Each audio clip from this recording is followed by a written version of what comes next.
What's up, y'all? Welcome back. Today we are using a fancy microphone, so you better buckle your seatbelt.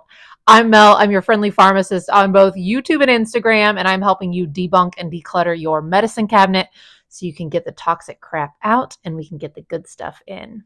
Y'all ready?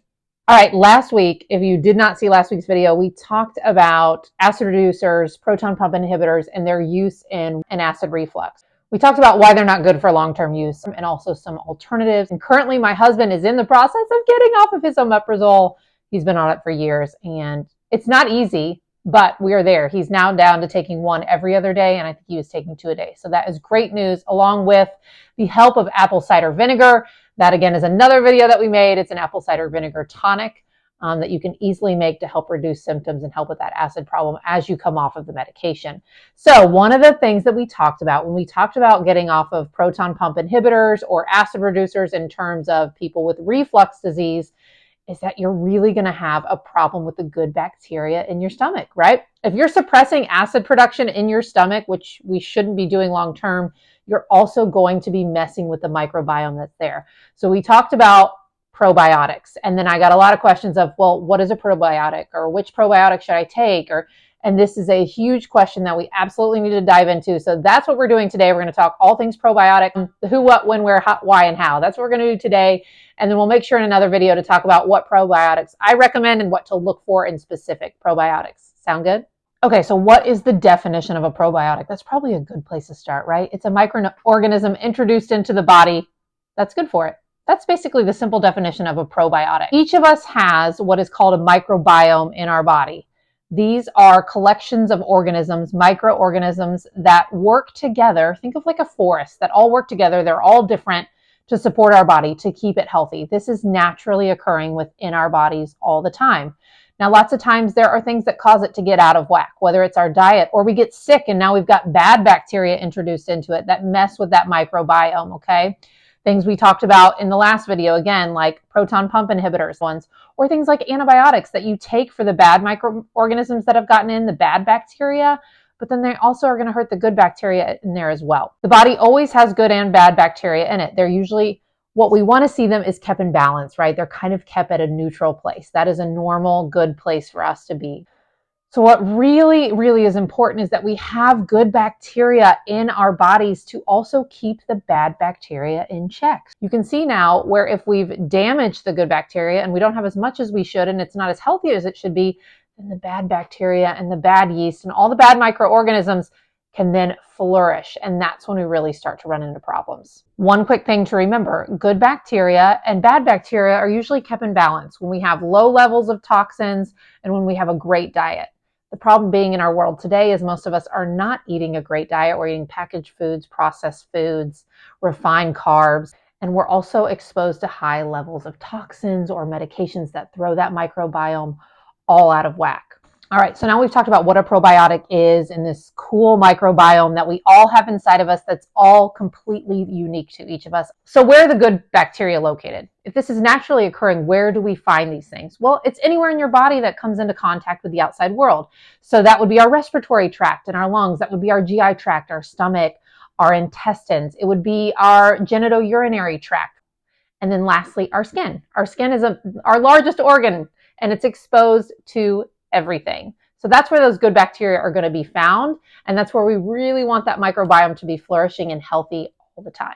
Okay, peeps. Now we've talked about what they are, where they're found. So let's dive a little bit deeper into why they're important. We talked real briefly about how the good microbes, how they keep everything in check. They keep the bad bacteria in check. They basically think of it as keeping our body in neutral, keeps it balanced. Those good microorganisms have to be there to keep our body healthy. Well, they do other things too. They help us digest food properly, also help us to digest medications properly, supplements properly. The good bacteria also help us produce vitamins, super important. And then lastly, especially in the gut lining, this good bacteria have this healthy microbiome in the gut is important for us to keep the bad bacteria out of our bloodstream. Did you know in the gut there is a lining? And if that lining is not healthy and if those good bacteria are not prevalent, bad bacteria and toxins can easily slip through that lining and straight into the bloodstream. If you've ever heard anyone talk about the gut-brain connection, this is how if we don't have a healthy gut lining and gut microbiome, then things that are in the gut, they leak through. Leaky gut, right? You've heard that before. They leak through and we can go to the brain and we see all sorts of things like anxiety and depression, okay? Now that we know those things, like when would we need a probiotic?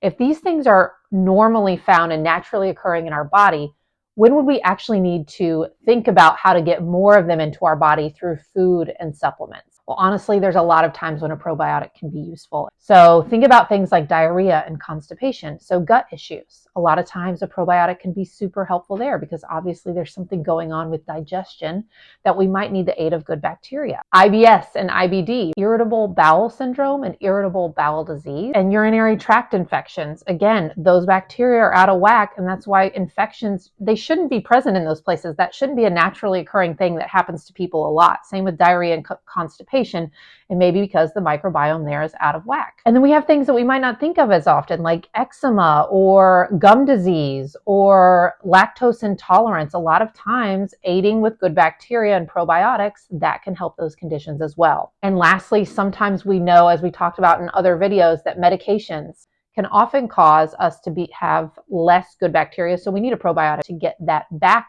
to a healthy balance. Let's talk about really quick the most common strains of probiotics that you're going to see. So the two most common probiotic bacterial strains that you're going to see are going to be Lactobacillus and Bifidobacterium. And then also in probiotics, you might commonly see a yeast that's called Saccharomyces.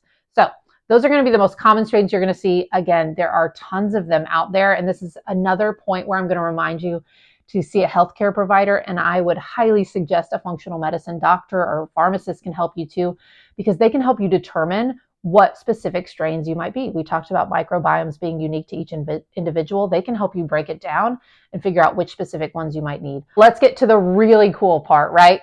So you may fall in one of those classes of people that you're like, okay, I think I need to try a probiotic. Well, the awesome part is you can get it through your diet and through supplements. So when we talk about probiotics in diet, you may have heard of some of these before, but it's going to be fermented foods. So think pickles and sauerkraut and kimchi and miso soup.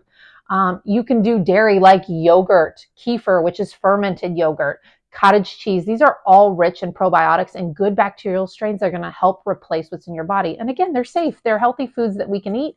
We can also give to our children. And again, we can get everything back into balance and back into neutral. Another thing to think about is prebiotics. So what are prebiotics? Well, think about the word, it's pre, right? So these are things that are going to fuel the good bacteria. They're going to be the food for the good bacteria in your body.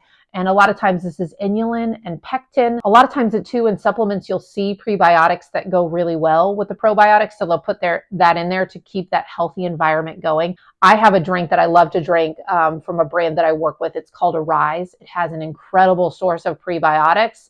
I'll drop that in the description if you want to check that out. And so the last thing is going to be supplements. We're going to talk about this in the next video, so stay tuned for that. Go ahead and hit the subscribe button. Like this if you love this video, and that's the next video about probiotic supplements, what I teach patients to look for as a pharmacist, and then I'll give you a couple of my favorites as well. Drop all your questions in the comments below. You know I'm your pharmacist here to serve you. Come join me on Instagram, and I'll see you next time.